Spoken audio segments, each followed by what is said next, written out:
જય મુરલીધર મિત્રો, કે આજે આપણે 39 નંબર મગફળીમાં ઠેસર રાખવાનું છે અને માંડવી 4 મહિના ઊભી હતી એટલે પાયકી ગજબ. જો કે આ રીતનું ફ્લાવરિંગ છે અને અહીંથી આપણે એક ભરી ઉપાડી લીધું છે, એક ભરી પડ્યું છે અને યોગી ઠેસર ટોટલ 4 વીઘાની માંડવી છે આપણે કાઢવાની હાઈન થાય હતા.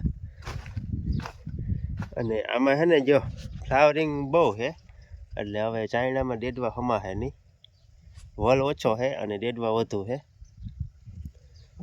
અને હવે વીઘે કેટલીક થાય એ હવે છેલ્લે ખબર પડે.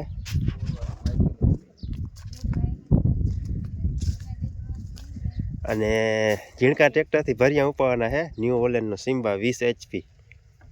એમાં આગળ જરીક વજન બાંધ્યું છે.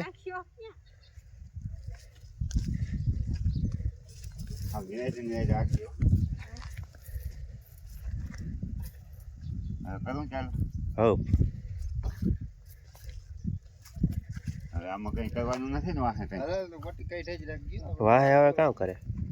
સ્કોર્પિયો લેવાનો છે S11 કાળા કલર. સ્કોર્પિયો S11 કાળા કલર. જોયું વાહે ઓલું લઈ લે માંડવી રહી એ માંડવી ઓલ ભરી આમ ઠલવી ના ભરી ઉપર. આપણે માલમાંથી સ્કોર્પિયો લેવાનો છે S11 બ્લેક કલરનો. સ્કોર્પિયો હા, ખરપિયો લઈ લ્યો ને હવે 30 રૂપિયાનો. માંથી ભરવાનો આપણે બીજા આપતા. એ ઓલા ખરપિયો લઈ લ્યો ને બળદ ને હાંકવાનો 30 રૂપિયા.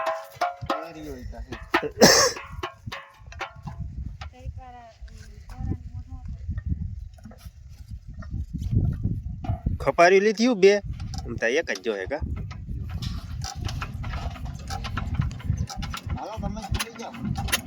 હાલો થઈ ગયું, ચાલો આપણે કમ્પ્લેટ. અને હવે બાકા ચીકી બોલાવવાની છે બગડાટી આગળ ગયો થોડી કાળમાં બગડાટી બોલી જાય.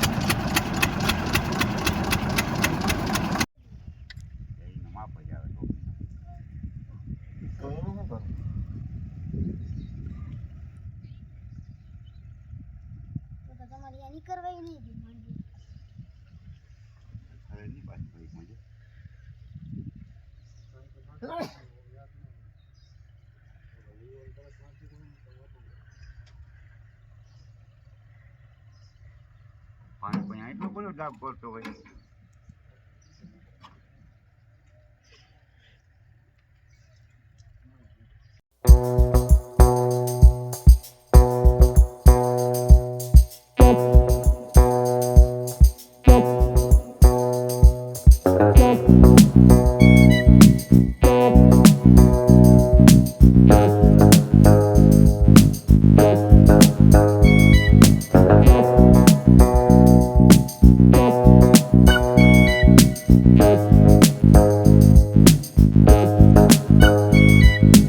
Bye.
હાલો તો મિત્રો જો 2 વીઘાની મગફળી આપણે કાઢી લીધી છે